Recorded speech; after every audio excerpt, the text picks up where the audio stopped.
이다인 목사에 대해서 오늘은 말씀드리겠습니다. 미국 생명수교회 담임 목사, 리빙 워터 처치라고 하는 것입니다. 생명수교회라는 교회가 나오면 여러분 조심하셔야 되는 것입니다. 세계 성막 기도 본부를 운영하고 있으면서 이 목사와 이안나 목사가 같이 공동으로 하고 있습니다. 아마 이다인 목사와 이안나 목사는 부부인 것으로 저는 추정하고 있습니다. 유튜브 구독자 수 약 2만 명인데 이것이 재밌는 것이 이 2만 명이 거의 다가 제도교회 목사와 그 사모들로 구성되어 있다는 것입니다. 24시간 유튜브 치유 생중계를 하고 있는데 성막TV라는 것을 통해서 하고 있습니다. 한 구절을 들어보니까 영의 불로 암 치유를 한다. 손바닥에 지금 불이 보이는 사람만 손 들어보세요. 영이 열린 사람만 보입니다. 이재록 수법이죠. 유튜브 계좌에 10,000원씩 입금하세요.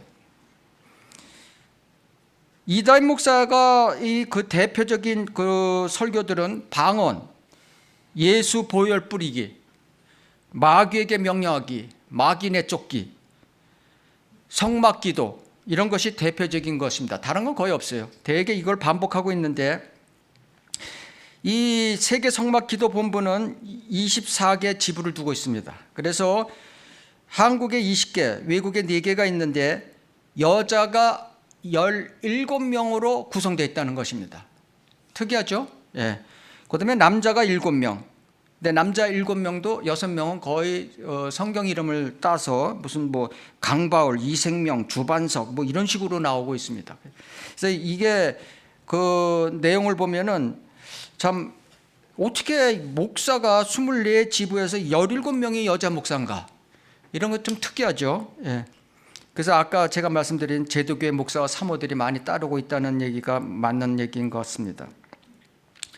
자, 이 24개 지부 이름을 제가 다 적어놨습니다. 그래서 시간이 나면은 나중에 이거를 유튜브 방송에 있는 구독자를 위해서 이거를 알려드리려고 합니다.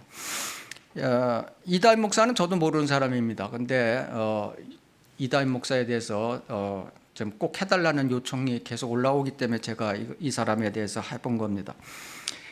첫째, 그 사람의 설교에서 방언의 종류하고 나옵니다. 방언의 종류. 방언의 기도는 수준 높은 기도다 하고 이제 타이틀을 들고 나오는 것입니다. 방언은 기도가 아니죠. 말이죠. 수준 높은 기도, 고린도전서 14장에 의하면 믿지 않는 사람을 위한 표적이라고 나와 있고 혼란의 언어라고 말하고 있습니다. 첫째, 방언의 종류, 대언 방언. 사도행전 2장에 나오는 외국어다. 이 시대는 잘 안 나타난다. 그것까지는 좀 맞는 듯하죠. 그러나 사모하면 복음을 전하라고 선교지에서 나타난다. 그 선교사가 가서 방언하면은 전부 다 그 나라 말은 다 할 수 있다는 얘기죠. 두 번째, 대신 방언. 대신 방언. 하나님의 뜻을 대역자로서 전달하는데 오늘날의 대부분의 방언이 이것이다. 방언하는 사람을 보고 방언한다고 무시하면 안 된다. 개구리, 새도 알아들 수 없는 울음을 하는데 왜 무시하냐? 고린도전서 14장 2절을 댑니다. 어떤 사람도 알아듣지 못하나 그가 영으로 개역성경에 하면 비밀을 말하기 때문이라 하면서 하나님과만 은밀히 기도하는 것이다. 이렇게 얘기하고 있는 것입니다. 그러면서 대신 방언은 예언적 요소가 들어있어 엄청 유익하다 이렇게 얘기하고 있으면서 영성 훈련을 받으면 대신 방언을 하게 되고 통역도 하게 되고 하나님의 음성도 듣고 치유도 받고 하니까 여러분 훈련에 참여하라고 독려하고 있습니다. 이 훈련에 참여하려면 돈 내야 돼요.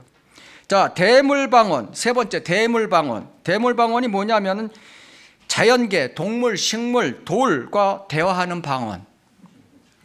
민수기 22장 25절을 들고 나오면서 발라함과 나귀의 대화를 대면서 이것을 인용하고 있는 것입니다. 꽃가도 대물 반응이 된다. 안 된다고요? 배우시면 됩니다. 네. 자, 우리가 성경적으로 이것을 한번 지적하면서 그 사람이 인용한 구절을 한번 들겠습니다. 방언하는 사람들 중에서 이제 대표적인 세 구절을 들고 나오는데, 첫째 구절이 마가복음 16장 17절에서 18절 한번 피시겠습니다. 마가복음 16장 17절 18절.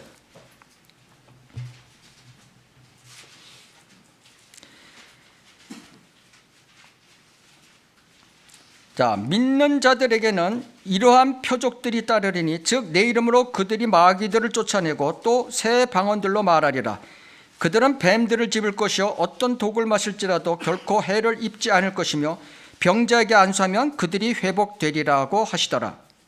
자, 이 구절을 들면서 봐라, 새 방언들로 말하리라, 마귀들을 쫓아낸다, 안수를 하면 병이 난다, 이렇게 사용하고 있는 것이죠. 자, 첫 번째, 믿는 자들에게는 그 바로 윗구절 14절을 보면은 제자들에게 명령한 것입니다. 제자들에게 얘기한 것입니다. 제자, 교회 시대 그리스도인들이 아닌 것입니다. 두 번째, 이러한 표적들이 따르리니 하면 이 말하리라 하고 미래형을 얘기하고 있는데, 그것은 사도들의 표적을 얘기한다고 사도행전 2장 43절과 고린도후서 12장 12절에 분명히 말씀하고 있는 것입니다. 교회 시대의 그리스도인들의 표적이 아닌 것입니다. 새 방언들로 말하리라. 새 방언이란 단어가 나오는데 신약에 처음 나오는 방언의 단어인 것입니다. 사도들의 표적으로 인한 방언을 뜻하는 것입니다. 왜 하나님께서 새 방언이냐로 표현하셨냐 하면은 구약에 방언이란 단어가 나옵니다. 구약에 창세기에 3번, 이사야서에 3번. 그래서 6번 나오는데 그때의 방언은 그 민족적 언어를 표시하는 것이었습니다. 그래서 그것을 방언이라고 표시했습니다. 근데 여기 와서는, 신약에 와서는 지금 이 사도들에게 표적으로 그 방언을 주는데 니네들이 그 외국어를 하지 못해도 표적으로 니네들이 외국어를 할 수 있다, 이런 것으로 새 방언이라는 새자를 붙인 것입니다. 자, 말하리라 하는 것은 지금 이 사도행전 2장 4절에서 이제 나타나게 되는 거죠. 사도의 오순절 때. 그때는 뭐라고 하냐면 다른 방언이라고 표시하고 있습니다. 이것을 다른 방언. 그것도 제가 이제 설명해 드리겠습니다.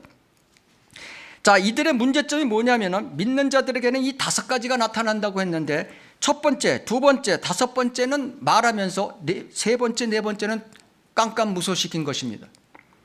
뱀들 짚고 독을 마실지다, 이건 쏙 빼고 1, 2, 5번만 얘기하고 있습니다. 그 모순이죠, 그것도. 자, 20절, 그 밑에 20절을 보면 그 제자들이 나가서 곳곳마다 전파하니 주께서 그들과 함께 역사하시고 또 다른 표적들로 말씀을 확고하게 하시더라. 표적을 주신 목적은 말씀을 확고하게 하기 위해서 하나님께서 주신 것입니다. 그래서 이 말씀이 되는 시점부터는 이 표적이 사라진 것입니다. 성경이 나오기 시작해서부터는 이 표적이 사라져야 되는 것입니다. 그래, 은혜복음의 이 마지막 때 보면은 AD 62년경에 이 은사가 사라지기 시작해서 AD 65년, 66년경에 사도행전을 보면은 바울의 사역에 보면 디모데 트로피머를 치료 못하고 그냥 놔두는 상태가 되어버려 말았습니다.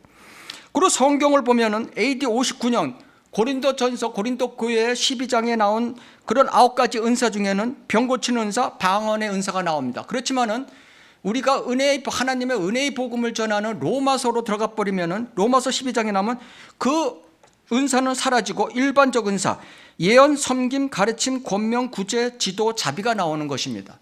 방언, 기적 이런 거 없습니다. 예배소서 2장 11절에 따르면은 교회 시대는 사도 제자 시대, 그다음에 선지자 시대, 그다음에 복음 전도자 시대, 그다음에 목사와 교사 시대로 구분하고 있는 것입니다. 사도행전 1장에서 10장까지는 교회 형성에 필요한 사도 제자 시대, 사도행전 11장에서 28장까지는 성경의 완성하기 위한 선지자 시대, 그다음에 그 뒤로는 복음 전도자 시대가 열린 것입니다. 그래서 18세기만 우리가 1800년대만 보면 D.L. 무디, 빌리 선데이, 샘 존스 같은 분이 이런 복음 전도자 사역을 잘했습니다. 그 1933년에 끝나고 목사와 교사 시대가 열렸는데 그 지역교회의 개념이 도입된 것이 텍사스의 노리스 목사가 시작한 것입니다. 바울의 순교 직전 유언과 같은 디모데 후서에도 그런 마지막 시대의 교회 모습을 보이고 있습니다. 꾸며낸 이야기로 돌리리라. 은사주의자들이죠. 자신의 정욕에 따라 많은 선생들을 두리라. 그죠? 꾸며낸 이야기로 돌리리라. 은사주의자들의 시대가 도래된 것입니다. 그래서 방언의 종류나 되고 방언의 훈련이나 되고 뭐 방언 받아야 구원받는다 그러고 또 방언 훈련 세미나나 하고 이런 것들을 하고 있는 것이죠. 먼저 번에 한 뭐 왕권적 기름 부음 받음 이런 것들이나 하고, 자, 두 번째 들고 나오는 하나님의 말씀은 사도행전 2장 1절에서 6절을 들고 나옵니다. 오순절날 12제자에게 성령으로 충만해서 외국어 방언을 하는 장면이죠. 여기서 이제 불성령이라는 것도 나오는 거죠. 불세례, 불성령 여기가 나온 거죠. 그것은 전번주 했기 때문에 생략하고, 자, 4절에 보면 그들 모두가 성령으로 충만하여 하며 성령께서 그들에게 발산하게 하신 대로 다른 방언들, other tongues, 아까 new tongue이 아니라 other tongues로 말하기 시작하더라. 이 구절을 들고 나오는 것이죠. 그래서 오순절날 방언이 터졌다. 성령과 함께. 그죠? 이 얘기를 하는데 다른 방언들이라는 단어는 성경에 2번 나옵니다. 지금 여기 사도행전 2장 4절과 고린도전서 14장 21절에 나오는 것입니다. 그래서 이 사도행전 2장 4절은 처음 다른 방언이라는 단어가 나온 거고, 고린도전서 14장 21절을 보면 이것이 무슨 얘기냐면 이사야서 28장 11절을 인용한 구절인 것입니다. 그래서 28장 11절에 이미 하나님 이사야의 선지자를 통해서 유태인에게 방언을 줄 것을 벌써 750년 전에 예언하고 계신 거죠. 그래서 이때 표현을 보면은 다른 방언이라는 표현어가 아니고 다른 언어라고 나옵니다. 다른 언어. 그래서 이게 지금 다른 언어, 다른 방언, 이게 다 같은 말인 것입니다. 그 new tongues, 새 방언과 똑같은 의미로 쓰인 것입니다. 그래서 이 사도행전 2장을 통해서 한 20년 전만 해도 방언하는 사람들한테, 오순절파한테 니네들이 무슨 방언이냐, 그건 외국어다 그러면 자기네들은 이것이 저기 원시 어디요, 저 아프리카 원시림에 사는 이름도 알지 못하는 원시족의 언어다, 이렇게 대답을 했거든요. 근데 이제 요새는 이제 그 킹제임스 성경이 나오고 인터넷 발달로 인해서 얘네들도 이제 수법을 좀 바꿨습니다. 외국어는 인정합니다. 그래서 대언방언, 이다윈 목사도 대언방언 인정하잖아요. 그죠? 그 다음에 대신방언을 들고 나오는 것입니다. 대신방언. 그래서 지금은 이제 방언의 종류가 다르다. 이렇게 이제 요새들은 거의 다 보면 방언을 클릭해 보면은 방언의 종류가 다르다. 이렇게 이제 얘기하고 있는 것입니다. 사도행전 2장의 오순절날 보면 성령이 임해서 방언을 말씀했다. 그래서 AD 33년인 것입니다. 고린도전서 12장 7절에 보면 AD 59년이죠. 고린도 교회 성령께서 주시는 은사들 중에 방언을 말하고 있습니다. 그래서 사도행전 2장에 성령이 나오고 방언이 나오고, 고린도전서 12장에 성령이 나오고 방언의 은사가 나오고, 그래서 성령과 방언은 연관된 것이다. 이렇게 이제 주장하고 나오는 것이죠. 그래서 성령이 받아야 방언을 할 수 있다. 방언을 못한 사람은 구원받지도 못한 사람이다. 이렇게까지 나오는 것이죠. 자, 성령 방언 못한 사람은 구원받지 못한다고 하는 교회 실제로 있습니다. 그리고 고린도전서 그 다음에 12장 27절에서 30절 보면은 교회 그리스도인들에게 이렇게 하나님 말씀하고 계시죠. 다 방언들을 말하겠느냐 하고 그 다음에 보면 그 문맥을 보면 답은 노인 것입니다. 그래서 그리스도인이 다 방언하는 것이 아닌 것입니다. 그 당시만 해도. 그래서 말이 안 되는 거죠. 우리가 성령과 방언을 연관시키려면 그게 아니죠. 성령 충만하면 방언이 나오는 게 아니라 성령 충만하면 주님을 증거하게 되어 있다고 성경에 말씀하고 계십니다. 사도행전 4장 31절, 디모데후서 1장 8절에 성령 충만한 사람은 방언을 하는 것이 아니라 하나님의 복음을 전하게 되어 있다. 이렇게 얘기하고 있는 것입니다. 댓글에 보면은 방언 클리닉에 대해서도 좀 해주십시오 그러는데, 방언 클리닉은 성령사관학교라는 것이 있습니다. 성령사관학교. 거기에 가입하게 되면 방언 클리닉이 있습니다. 그래서 이 방언을 집중적으로 훈련받게 되어 있습니다. 그래서 이거는 오늘 방언에 대해서 말씀하기 때문에 방언 클리닉에 대해서 해달라는 것은 이걸로 대체하겠습니다. 세 번째 들고 나오는 것, 고린도전서 14장 1절에서 고린도전서 14장 방언의 장이죠. 자, 고린도전서 14장을 보면은 40절까지 있는데 37절이 부정적인 것입니다. 그 어린애도 알 수 있는 것입니다. 초등학교면 알 수 있는 것입니다. 세 구절이 긍정적으로 하라고 나와 있습니다. 그것이 뭐냐면 5절, 18절, 39절입니다. 18절은 바울이 외국어를 했기 때문에 비아냥거리는 듯이 야 나도 외국 방언을 한다 이런 식으로 말한 것이고, 5절 39절은 그 당시 AD 59전에 육신적 고린도 교회에 유대인들이 있었습니다. 그 유대인들에게 표적을 통해서 이 방언을 통해서 복음을 전해야 됐기 때문에 하는 그 바울이 허락한 것이었습니다. 지옥 가는 것보다 낫기 때문에 허락한 것이었습니다. 자, 이 사실을 모르고 고린도전서 14장을 들고 나오면서 그 중에서 특히 고린도전서 14장 2절을 들고 나옵니다. 이는 알지 못하는 방언, unknown tongue이죠. 알지 못하는 방언으로 말하는 사람은 사람에게 말하지 아니하고 하나님께 하는 것이기 때문이요, 또 어떤 사람도 알아듣지 못하나 그가 영으로 신비들을 말하기 때문이라. 개역성경은 비밀을 말하기 때문이라 이렇게 되어 있죠. 자, 첫 번째 여기 이 구절을 들고 나면서 봐라, 어떤 사람도 알아듣지 못한다. 방언을 하면 어떤 사람도 알아듣지 못한다. 그래서 외국어와 틀리다. 사도행전 2장에 터졌던 외국어와 틀리다. 외국어는 어떤 사람이 부분적으로 알아들을 수 있다. 이렇게 들고 나오는 것입니다. 자, 두 번째, 봐라, 방언은 하나님과 비밀리 하는 기도다. 걔네들 성경에는 비밀이라고 써 있으니까요. 사탄이 듣지 못하게 비밀로 하는 것이다. 세 번째, 개역 성경과 원문에는 알지 못하는 unknown이라는 단어가 없다. 그것은 킹제임스 성경에서도 이것을 인정하고 이것을 이탈리체 소문자로 썼다. 자, 세 가지를 들고 나오는 것입니다. 알지 못하는 것을 걔네 성경에는 없어요.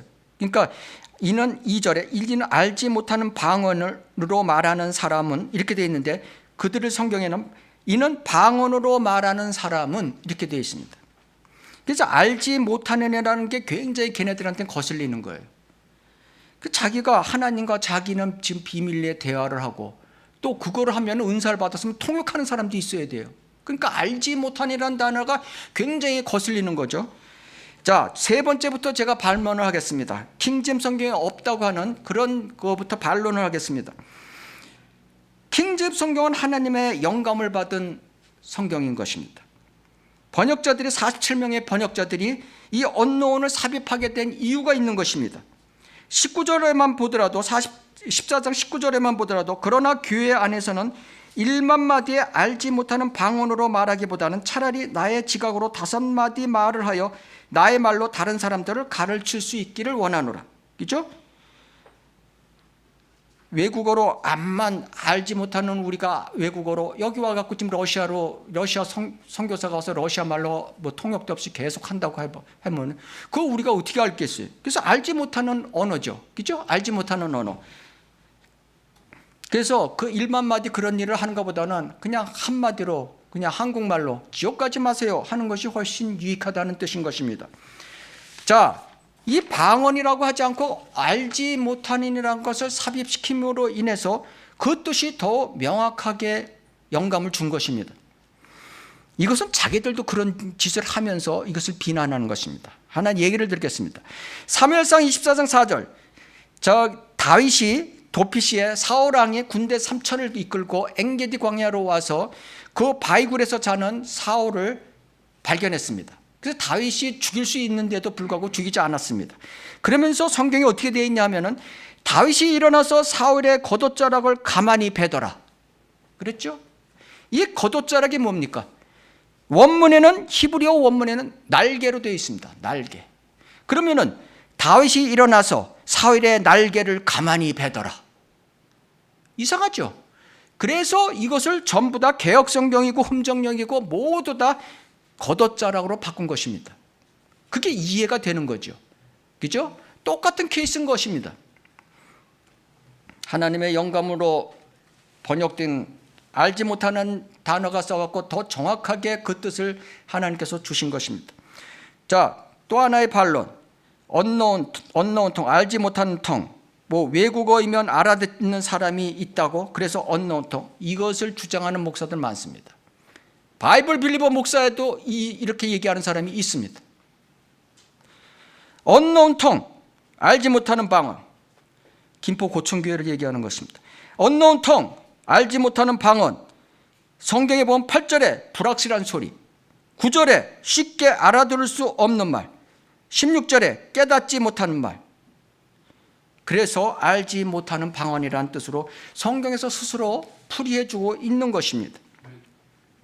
자, 2절에 보면은 뭐 하나님과 비밀리에 기도하는 거라고?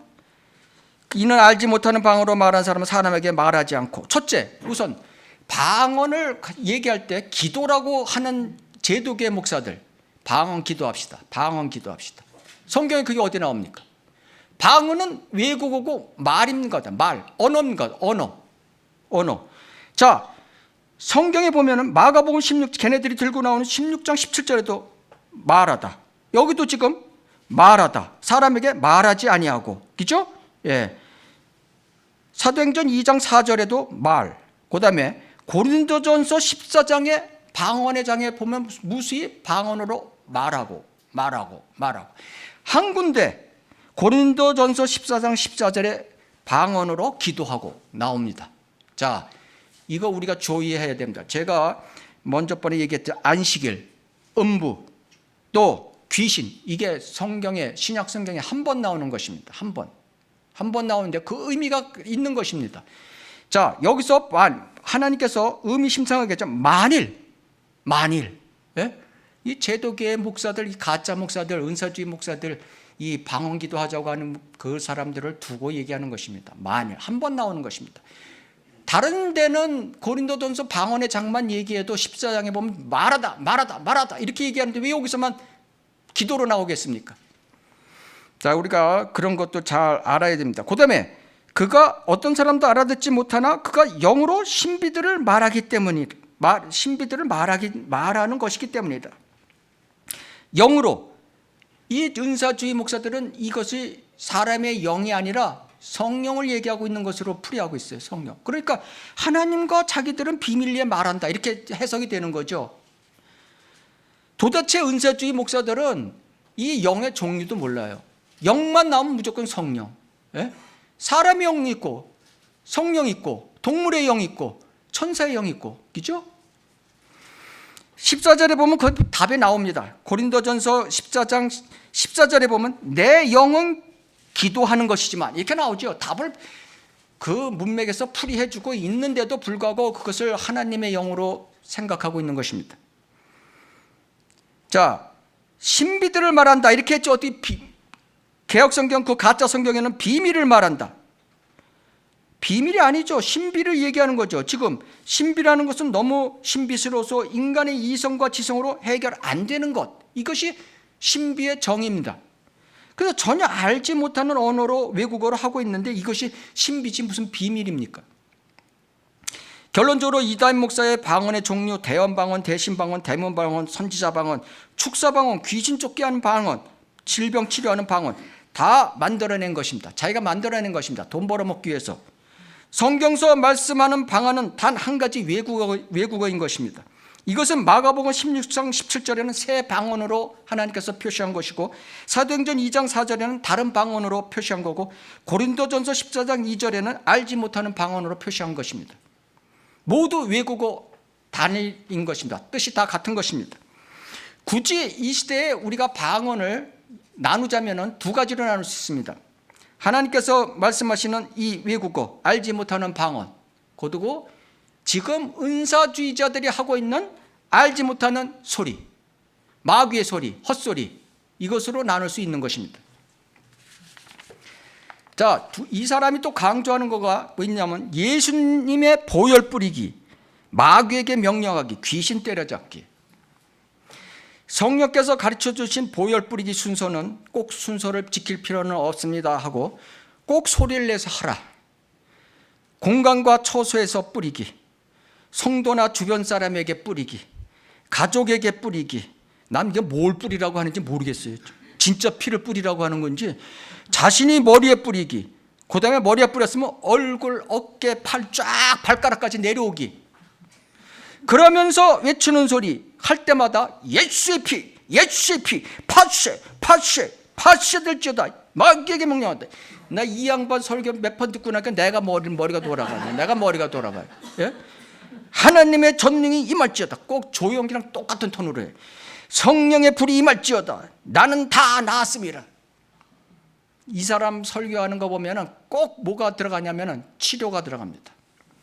그래서 이 치료하고 아픈 사람들이 얼마나 많아요. 그리고 아픈 사람들이 얼마나 갈급해요. 그 사람들의 등을 쳐먹는 목사. 왜 무조건 모든 방언에도 치료가 들어가고, 뭐 예수 보혈 뿌리게도 들어가고, 마귀 쫓기에도 들어가고, 뭐 성막 기도에도 들어가고, 다 들어갑니다. 다 들어가요. 결론은 치료하는 사람 유혹하는 거죠. 성경적 반론하겠습니다.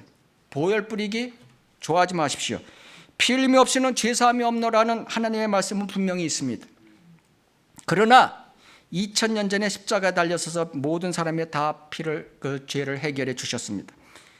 자, 율법에 따르면 죄를 질 때마다 우리는 불완전한 제물로 동물의 피로 성소에서 반복적으로 죄사함을 받아야 했습니다. 이것을 바로 이다임 목사는 이것을 헷갈리는 것입니다. 반복적인 것. 그러나 주님은 하나님으로서 흠없는 완전한 제물로서 동물의 피가 아닌 자신의 피로서 한 번 청소에 들어가셔서 우리의 죄들을 위하여 영원한 구속을 이루셨습니다. 히브리서 9장 12절에서 14절에 이것이 나와 있습니다. 염소와 송아지의 피로 아니하고 오직 자신의 피로 한 번 성소에 들어가서, 이다임 목사는 하루에도 수십 번 들어갑니다.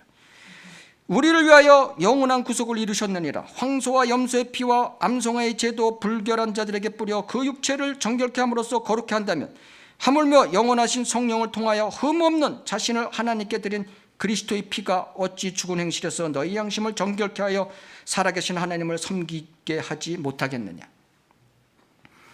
이다임 목사는 보혈 뿌리기를 통해서 예수 그리스도의 초림 사건을 반복하고 있는 것입니다.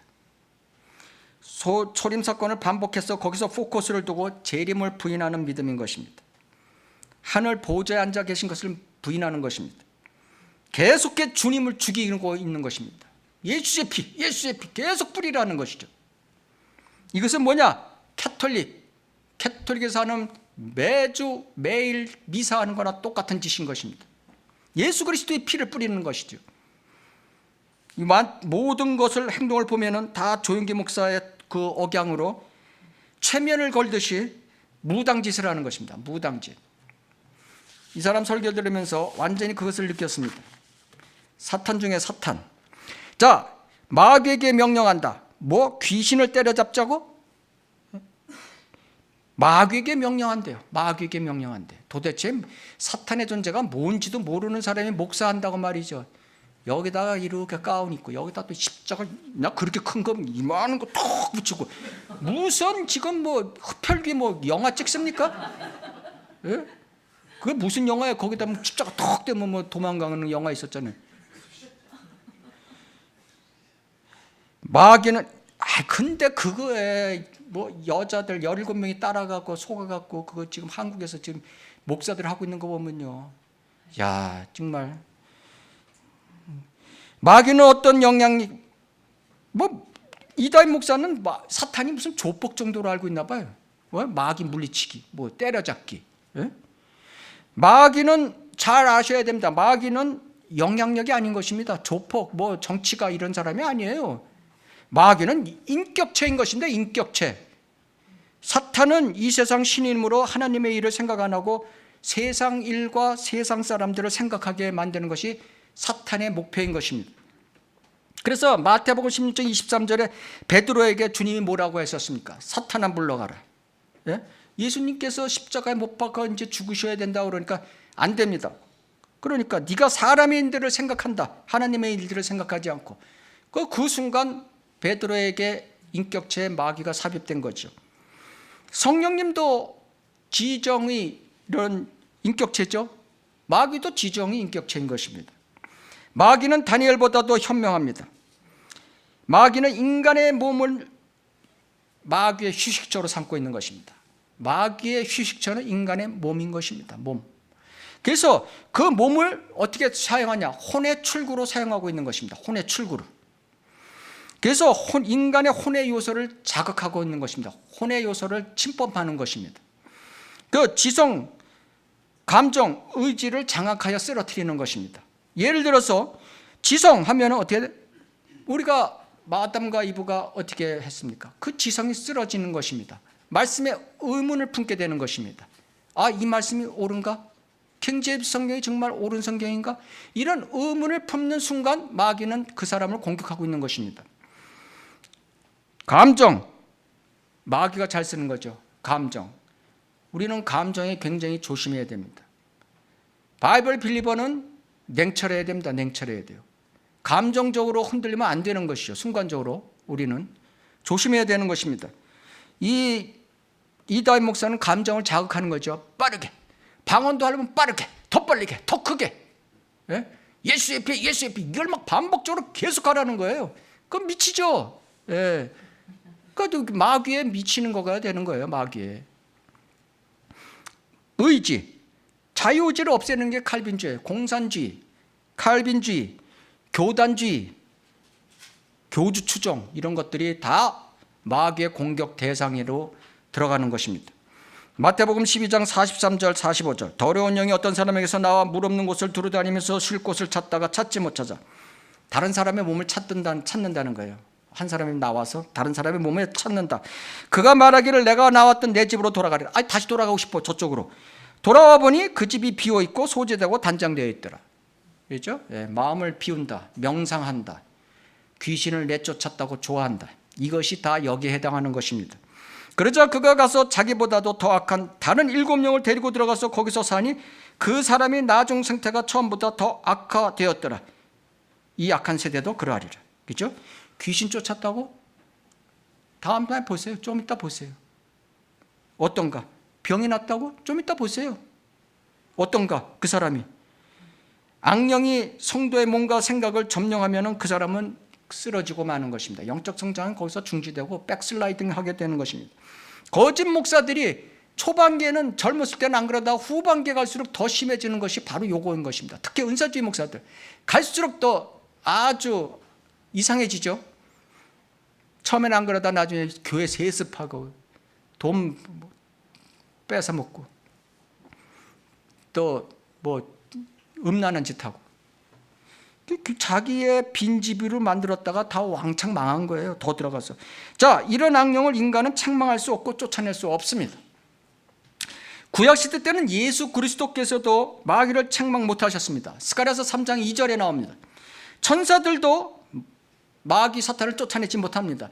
유다서 9절에 나옵니다. 성육신 하신 후 하나님의 아들로서 마귀의 시험을 다 마치고 마귀를 책망할 수 있었고 십자가 사건으로 승리하신 것입니다. 더군다나 사탄은 하나님의 종인 것입니다. 하나님의 종. 그죠? 그런 게 어디 있어요? 욥기에 보면 나오잖아요. 욥기에 1, 2장에 보면은 그다음에 이스라엘 백성을 계수하라고 했을 때 보면 역대상 21장과 사무엘상 24장에 나오잖아요. 한 번은 사탄이 그랬다고 그러고 한 번은 하나님이 그랬다고 그러고. 고린도후서 12장 7절만 보더라도 사탄의 사자라고 나오잖아요. 눈에 가시를 바울은 갖고 있는데 그것은 바울이 어떻게 고백했어요?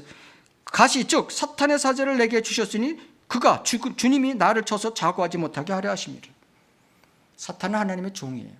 하나님의 종을 자기가 마음대로 나가라, 물리쳐라, 죽어라 그렇게 할 수 있을 것 같아요? 자기가 오히려 당하죠. 아무리 예수님의 보혈을 뿌려대고 소리 지르고 쓰러뜨려도 절대 인간이 마귀를 쫓아낼 수 없고 명령해도 소용없는 짓입니다. 오히려 자기한테 더 큰 센 마귀가 들어간다는 사실을 알아야 되는 것입니다. 뭐 귀신을 때려잡는다고요? 그러면서 창세기 3장 15절에 사탄의 머리를 부술 것이라. 이거 유명한 구절을 대고 나옵니다. 도대체 뭘 지금 성경을 보는 것인지 이 미래형 앞으로 천년왕국 후에 사탄의 불못으로 던져버릴 것을 갖다가 지금 적용해갖고 자기가 다 한다는 겁니다. 그러면서 예수님이 오셔서 이 땅에서 하신 일이 귀신 쫓아낸 일밖에 없다. 이 사람은 아주 그냥 저주받아도요. 예수님이 이 땅에 오셔서 하신 일이 귀신 쫓아낸 일밖에 없대. 예?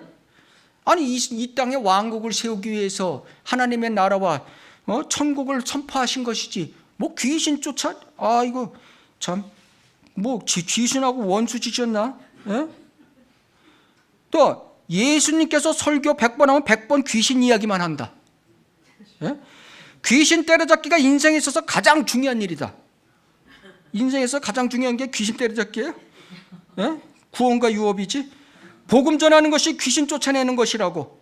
복음 전하는 것이 귀신 쫓아내는 것이래요. 예. 모든 죄는 마귀들로부터 오는 것이다.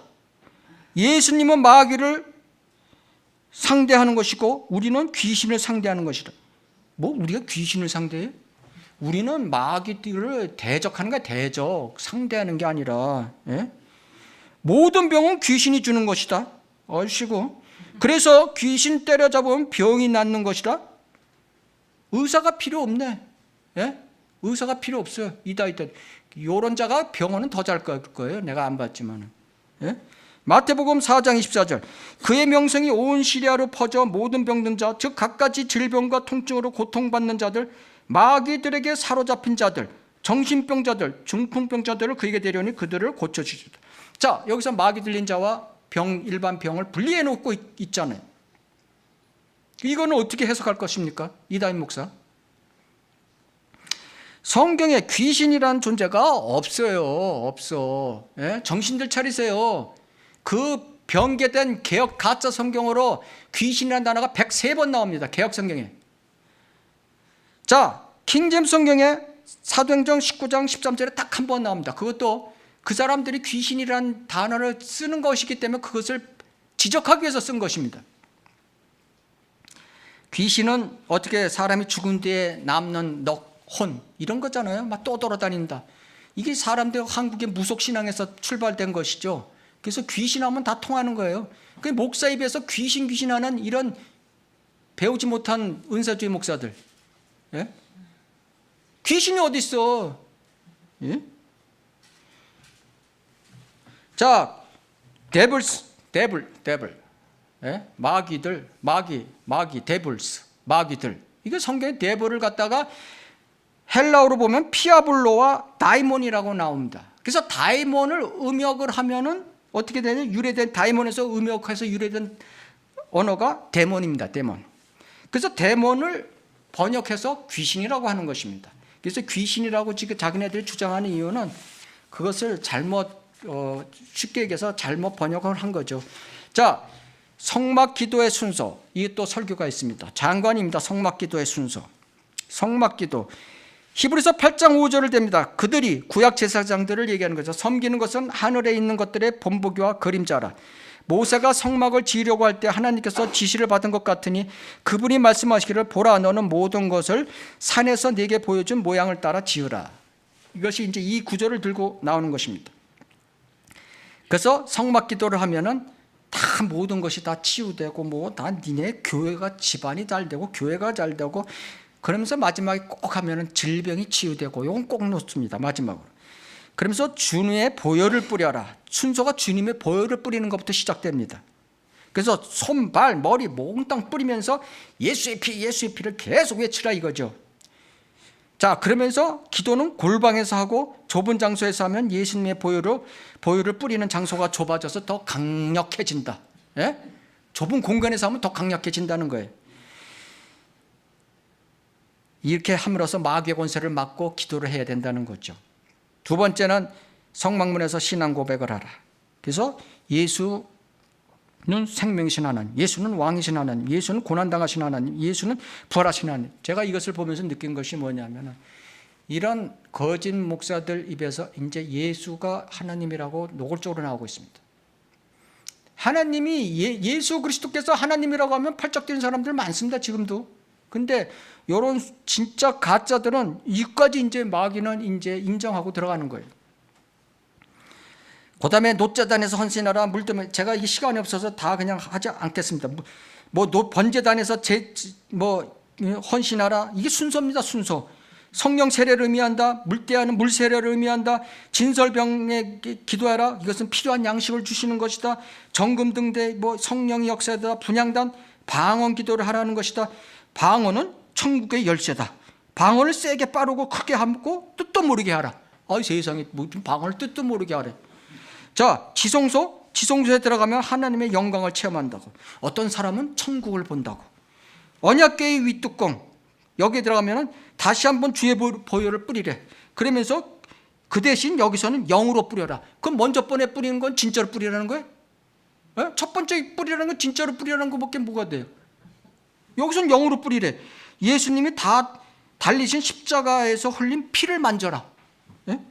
이때 하늘문이 열리는 체험을 하게 된다. 이때 당신의 생각은 정지되고 영만 활동한다. 마귀에게 완전히 들어간 거죠. 그 다음에 언약궤 안에 돌판 만나 짱난 지팡이를 보면은 이것은 당신은 치유의 빛이 들어간 것이고 성령의 불 하나님의 영광을 느낀다. 하늘에서 레이저 광선이 당신의 몸을 관통하여 몸을 휘젓고 다니며 치유한다. 와, 레이저까지 도입했네요. 레이저 시대니까 레이저까지 도입했어요.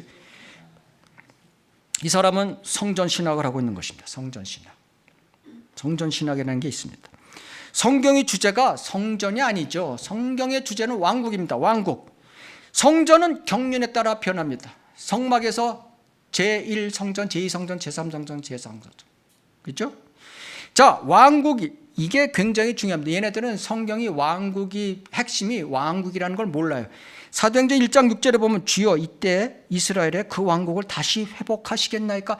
가장 12제자들이 성경적인 질문을 한 것이죠. 이때는 이미 주님이 부활하셔서 40일간 제자들에게 있으면서 지적 그런 눈을 띄어 열어주신 것입니다. 누가복음 24장 45절에 나서 지각을 열어 성경을 깨닫게 해주시더라. 이렇게 나오죠. 그런 사도들이 질문한 것입니다. 결국 이스라엘은 정치적 왕국을 고대하다가 망해버렸죠. 초림을 놓쳤어요. 이 시대에 이방인들은 영적 왕국을 추구하다가 주님의 오심 재림을 놓쳐버리는 것입니다.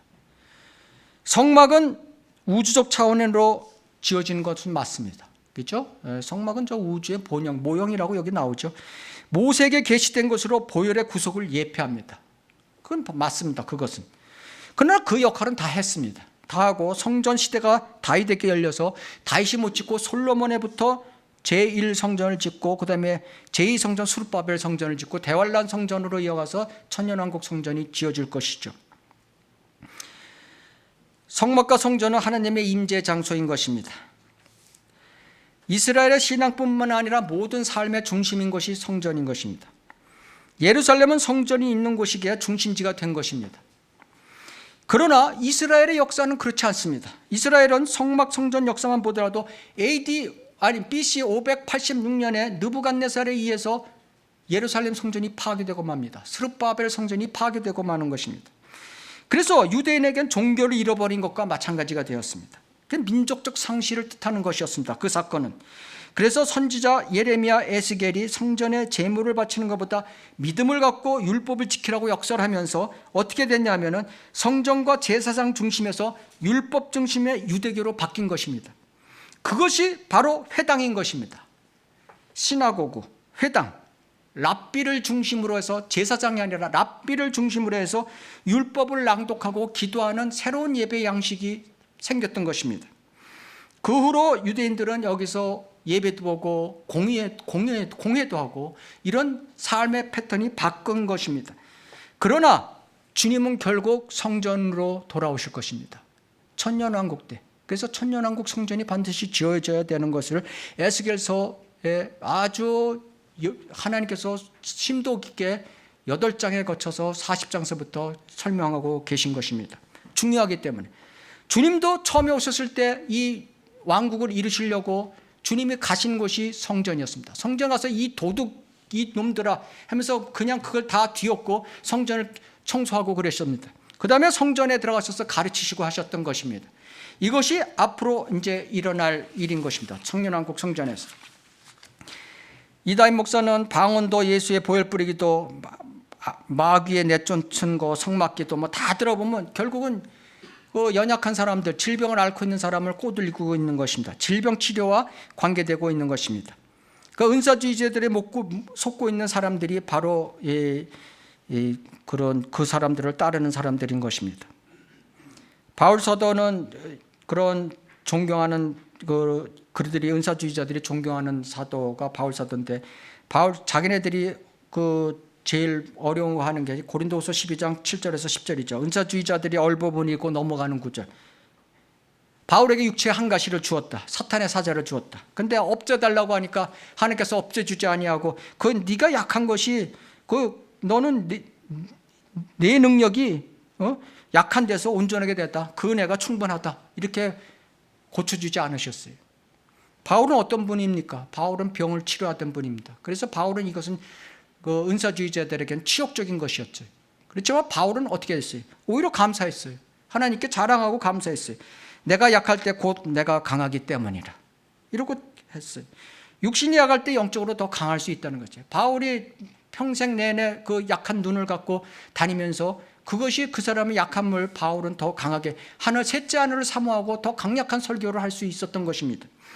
베드로전서 4장 1절을 보면 육체로 고난받는 자는 죄로부터 단절됐다 이렇게 했죠. 아픈 사람은 죄를 덜 짓게 되는 것은 당연한 것이죠. 고린도전서 15장 43절을 보면 약한 것으로 심겨져 능력 있는 것으로 일으켜진다고 바울이 말씀하고 있는 것입니다. 병달 치료해달라고 이다윗 목사나 쫓아다니고 성막 기도 본부나 쫓아다니고 하면 안 되는 것입니다. 치유란 것은 하나님께서 최선을 하시고 자녀들에게 해주는 것입니다. 약한 것이 그 사람에게 도움이 된다면 오히려 그 병을 치료시켜주지 않는 것이 하나님의 뜻인 것입니다. 그래서 우리는 질병이 있으면 기도는 열심히 해야 되죠. 기도하고 의사를 찾아봐야 되는 것이죠. 그러지만 그 결과는 최선의 길은 하나님의 손길에 달려있다는 것을 우리가 알아야 되는 것입니다. 자, 이다윗 목사는 요한복음 8장 44절에 나오는 거짓말의 아비를 쫓는 사람인 것입니다. 예? 거짓말의 아비. 거짓말이죠. 맨 나오는 게 거짓말이죠. 디모데전서 1장 3절 4절에 나오는 그런 꾸며낸 이야기, 끝없는 족보에 매달리는 사람인 것입니다. 다른 교리를 얘기하는 것이죠. 그래서 그것이 이다윗 목사를 쫓는 사람들이 어떤 이게 좀 이상하다 하는 것을 느낌을 이 구조를 읽어야 되는 것입니다. 믿음 안에 있는 경건한 세움보다는 오히려 의문을 일으킵니다. 이 사람이 뭐 이상하다, 좀 이상하다 이러면은 의문을 가져야 된다는 것이죠. 자, 요한일서 4장 1절 사랑하는 자들아 모든 영을 다 믿지 말고 그 영들이 하나님께 속하였는지 시험하라. 이는 많은 거짓 선지자들이 세상에 나왔습니다. 알아야 되는 것입니다. 우리가 알아야 할 것은 구원받은 그리스도인이라고 마귀와 관련 없는 것이 아닌 것입니다. 마귀는 모든 것을 구원받은 혼을 제외하고는 모든 것을 장악할 수 있는 것이 마귀의 능력인 것입니다. 책에 이렇게 나와 있습니다. 상상력을 점령하고 마음을 지배하며 정신을 장악하고 말과 생각과 의도를 장악하며 행동 동기를 조종하고 모든 장기를 손아귀에 넣을 수 있다. 생명까지도. 이것이 마귀의 권능인 것입니다. 말씀으로 구원받은 자는 받자마자 이 마귀에게 점유당하면 그냥 언제 구원받았냐는 듯이 그 사람의 삶은 완전히 구원받지 못한 사람으로 행동할 수 있습니다. 그런 사람이 있습니다. 그러나 그 사람이 구원받았는지 안 받았는지 우리는 모릅니다. 하나님만이 알고 계신 거죠. 그래서 우리가 그 사람을 어떻게 구원받았다 안 받았다 우리는 평가할 수는 없습니다. 그러나 하나님의 말씀에 의하면은 하여간 그 사람은 마음으로 진정 복음을 받아들였다면 구원받았다면 그 사람은 혼은 영원한 것입니다. 구원받은 혼은 영원한 것입니다. 지옥에 안 갑니다. 그리스도인에게 이런 마귀의 공격을 대적하는 방법이 주어졌습니다. 가장 중요한 것은 죄를 짓지 않는 것입니다.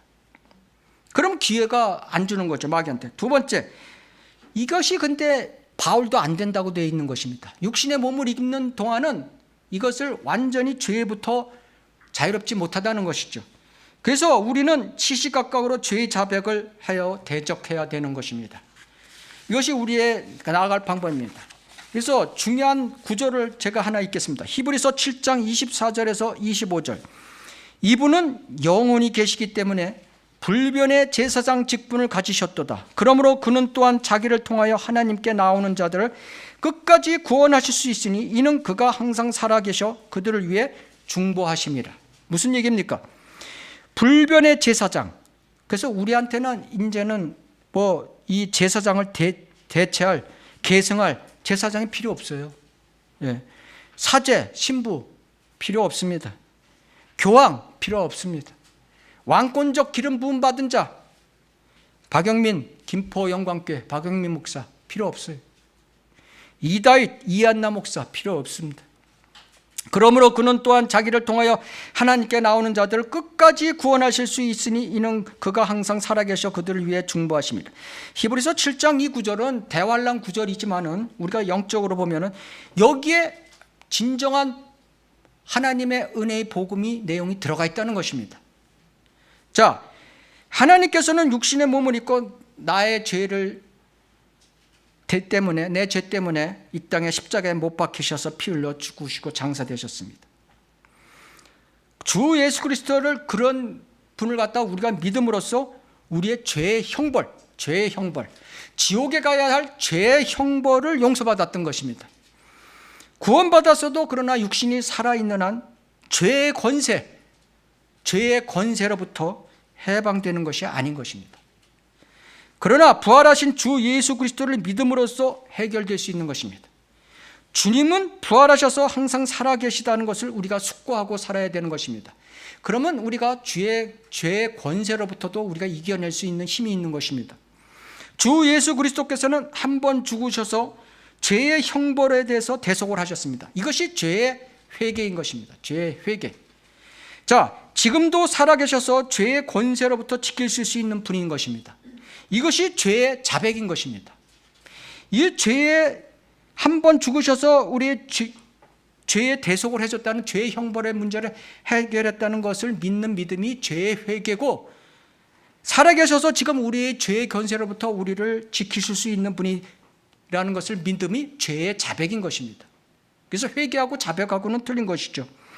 이미 다 이루어진 일들을 갖다가 지금도 예수의 피 외쳐대고, 성막기도나 외쳐대고, 없는 방언을 크게 하라고 외쳐대고, 없는 귀신 때려잡기나 한다고 생각하는 그 어리석은 자들, 즉 특히 그 교회를, 그 사람을 추종해서 따르는 그런 17명의 여자 목사들, 참 한심합니다. 그 여자 목사들, 제가 그 유튜브 그 하는 사람들을 위해서 말하겠습니다.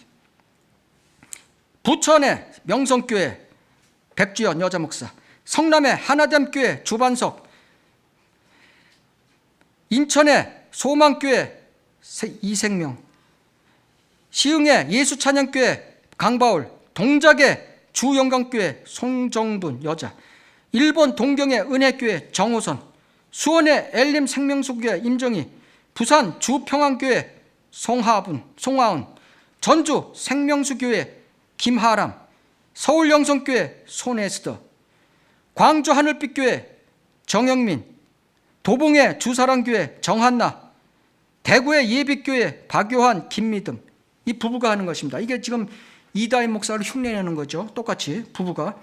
안양의 주생명교회 심혜라, 대전의 반석교회 여반석, 서울 주안의 교회 에스라방, 노원의 사랑의 교회 조이나, 서울 배들교회 윤희락, 안산의 생명수교회 염희남 박복심, 이것도 부부입니다. 부부. 오산의 푸른솔교회 이통상, 샌디에고 소망교회, 이런 이름이 없어요. 여수 영흥교회 최영배, 아틀란타 생명수교회 조슈아킴, 중국의 생명수교회. 이 교회에 연관된 사람들은 빨리 빠져나오길 바랍니다. 그리고 올바르고 경건하고 쉬운 하나님의 은혜의 복음으로 구원받으십시오. 다른 짓 아무것도 필요 없습니다. 하나님께서 여러분을 진리의 길로 인도하실 것입니다. 이상입니다.